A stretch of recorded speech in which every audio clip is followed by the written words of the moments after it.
Assalamualaikum teman-teman. Bagaimana kabarnya hari ini? Semoga semuanya selalu dalam keadaan sehat dan dilindungi oleh Allah Subhanahu wa taala. Nah, teman-teman, pertama-tama sebelum kita mulai, marilah kita panjatkan puji dan syukur kita kepada Allah Subhanahu wa taala. Yang mana sampai detik ini, sampai saat ini kita masih diberikan kenikmatan yang banyak dan luar biasa. Di antaranya adalah nikmat iman, nikmat aman, nikmat sehat, ya. Sehingga kita bisa dipertemukan dalam kesempatan kali ini meskipun tidak bertemu secara langsung. Oke. Nah, teman-teman, pada kesempatan kali ini kita akan membahas sebuah kisah yang sudah ditulis di dalam Al-Quran, di dalam surat Al-Kahfi nomor ayat 32 sampai ayat 43 yang berjudul Pemilik dua kebun yang sombong. Apa teman-teman? Pemilik dua kebun yang sombong. Oke. Nah, langsung saja kita mulai ya.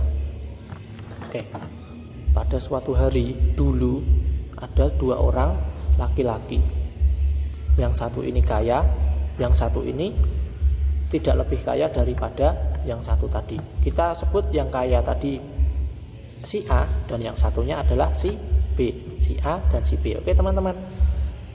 Nah, di dalam kisah itu diterangkan bahwasanya si A ini memiliki kekayaan yang sangat banyak, memiliki rumah yang sangat luas, dan si B ini rumahnya biasa saja, tidak terlalu bagus. Seperti itu teman-teman. Nah, si A ini diberi oleh Allah kebun anggur yang sangat luas. Kebun anggur yang sangat luas, jumlahnya ada dua kebun anggur yang sangat luas. Setiap hari berbuah sangat banyak, ya.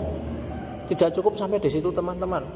Allah juga memberikannya di sekeliling kebun itu ada pohon kurma yang sangat lebat, berbuah juga setiap harinya dan buahnya sangat banyak. Oke. Nah, di antara kebun itu teman-teman, di tengah-tengahnya itu ada sungai yang mengalir di tengah-tengahnya, seperti itu.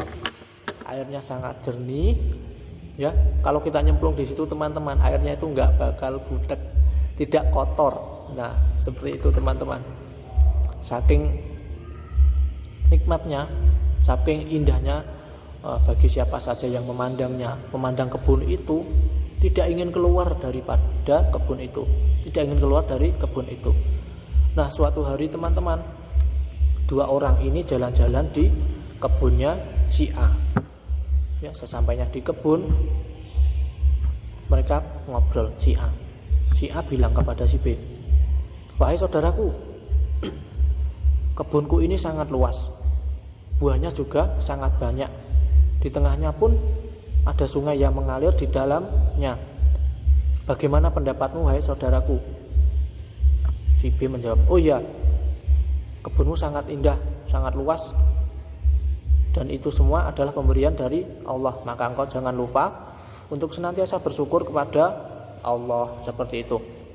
Ketika si B bilang tadi, si A ini menyombongkan dirinya sambil bilang, "Kebunku sangat luas, saya kira kebun ini tidak akan musnah." Sampai dia bilang seperti itu teman-teman. Nah, kemudian setelah ngobrol, jalan-jalan, mereka pulang. Sesampainya di rumah, si A masih menghitung-hitung hartanya karena ia memiliki harta yang sangat banyak. Sambil berkata, "Oh, sekiranya hartaku ini tidak akan habis, karena setiap minggu, ya, setiap hari, setiap minggu kebunku itu berbuah sangat banyak, dan semakin hari semakin banyak." Seperti itu. Namun di dalam kondisi seperti itu teman-teman, ia lupa untuk bersedekah. Ia merasa seolah-olah apa yang ia dapatkan adalah usahanya sendiri, bukan pemberian dari Allah. Nah, sampai di sini ia mulai lalai terhadap Allah. Padahal semua nikmat, semua kekayaan yang diberikannya tadi adalah pemberian dari Allah. Setiap hari ia datang ke kebun, ia sibuk berkebun, sampai ia lupa untuk bersedekah, untuk beribadah kepada Allah. Lalu pada suatu hari, sahabatnya tadi datang dan menasehatinya dengan kata yang halus. Namun apa yang terjadi? Si A tadi yang kaya tidak mau mendengarkan nasihatnya si B. Dia malah bilang, "Kenapa toh kok engkau selalu menasehatiku? Kamu iri ya sama aku?" Sampai seperti itu. Kemudian si B bilang, "Wahai saudaraku, aku tidak iri dengan kekayaanmu, aku tidak iri dengan kebunmu. Justru aku ingin mengingatkanmu agar engkau tidak lupa untuk bersyukur kepada Allah. Apakah engkau tidak mengucapkan Masya Allah, la haula wala quwata illa billah ketika engkau memasuki kebunmu? Karena itu merupakan tanda syukur kita kepada Allah."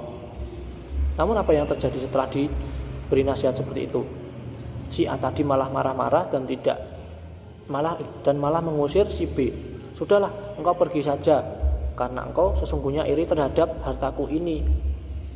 Ya, kemudian si B tadi pulang karena temannya tidak mau mendengarkan nasihatnya.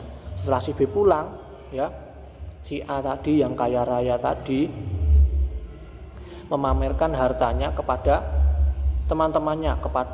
teman-temannya di desa. "Wahai teman-teman, ini loh hartaku sangat banyak. Aku memiliki harta yang sangat banyak.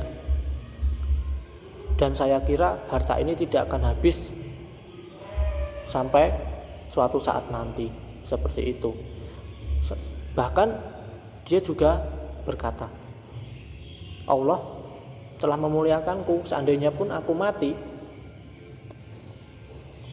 Allah pasti akan menempatkanku di tempat yang tinggi. Dan saya kira kiamat itu tidak akan terjadi." Sampai seperti itu, teman-teman. Lalu pada suatu malam yang pada saat itu turun hujan yang sangat lebat. Allah menurunkan hujan yang sangat lebat beserta petir, menghujani daerah itu, termasuk kebun si kaya tadi yang sombong tadi. Hujan yang lebat disertai petir tadi, si kaya tadi malah sibuk tidur, tidak mengucapkan doa ketika hujan. Apa doa hujan, teman-teman? Ada yang tahu? Allahumma shoyiban nafi'an. Ya Allah, jadikanlah hujan ini bermanfaat. Nah, teman-teman, ketika turun hujan yang sangat lebat disertai petir, ia malah sibuk tidur, bukannya berdoa. Nah, ketika itu juga dikisahkan Allah menurunkan hujan yang sangat lebat disertai petir yang meluluh lantakkan menghancurkan kebun orang yang sombong tadi. Bahkan menjadikan kebunnya tadi yang subur itu menjadi tanah yang licin, dan airnya yang ada sungainya tadi masuk ke dalam tanah, tidak ada sungainya lagi. Seperti itu, teman-teman. Semuanya luluh lantak, kebunnya tidak ada yang tersisa. Kemudian setelah pagi hari, si A tadi bangun, mendapati keadaan rumahnya juga sudah hancur. Kemudian dia teringat dengan kebunnya. Seketika itu dia langsung lari ke kebunnya. Namun ia tidak mendapati apa-apa, teman-teman, kecuali kebun yang sudah rusak, hancur oleh hujan disertai petir tadi malam itu. Lalu apa kata si A yang sombong tadi?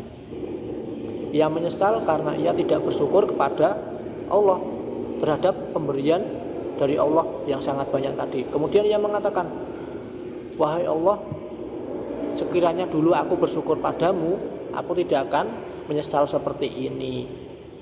Nah, teman-teman, pada akhirnya dia menyesal dan tidak memiliki apa-apa lagi karena kesombongannya. Seperti itu, di akhir cerita ia akhirnya tidak memiliki apa-apa. Dia menyesal terhadap apa yang telah ia sombongkan selama ini, teman-teman.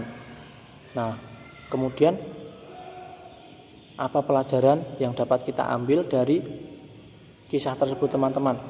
Yang pertama, ya, ketika kita mendapati sesuatu yang diberikan oleh Allah, hendaknya kita mengucapkan Masya Allah, la haula wala quwata illa billah. Itu Itu merupakan tanda syukur kita kepada Allah Subhanahu wa taala, ya. Kemudian yang nomor dua,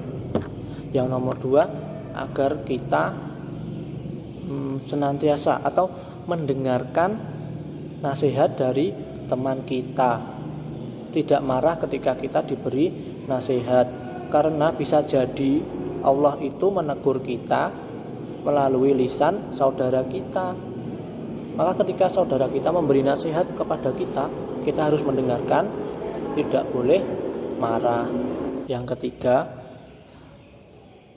kita sadari bahwasanya semua yang kita miliki, termasuk uang yang banyak dan lain-lain, itu semuanya adalah pemberian dari Allah. Kita tidak boleh menyombongkannya, tidak boleh memamerkannya, bahkan untuk merendahkan orang lain. Jadi kita harus bersikap rendah hati, tidak boleh sombong terhadap apa yang kita miliki. Syukur-syukur kita sedekahkan sebagian dari harta kita, seperti itu teman-teman.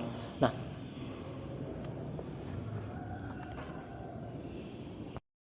yang ketiga, harus kita sadari bahwasanya semua ini teman-teman adalah pemberian dari Allah, termasuk harta kita dan yang lainnya. Jangan sampai apa yang diberikan oleh Allah ini melalaikan kita, membutakan kita dari akhirat kita. Karena pada dasarnya kehidupan di dunia ini hanyalah sementara, dan di akhirat itu adalah kehidupan yang abadi. Demikian teman-teman, ya. Semoga kita senantiasa terhindar dari sifat sombong dan selalu bersyukur kepada Allah terhadap semua nikmat yang telah Allah berikan kepada kita. Nah, teman-teman, itulah tadi sedikit kisah yang sudah tertulis di dalam Al-Quran. Semoga bermanfaat bagi kita semua, ya. Kita bisa terhindar dari sifat sombong tadi dan yang lain-lainnya. Kita bisa senantiasa bersyukur kepada Allah Subhanahu wa taala. Teman-teman tetap semangat belajar di rumah, tetap mengaji, membantu ayah dan bunda. Oke, cukup itu saja. Sampai jumpa lagi. Wassalamualaikum warahmatullahi wabarakatuh.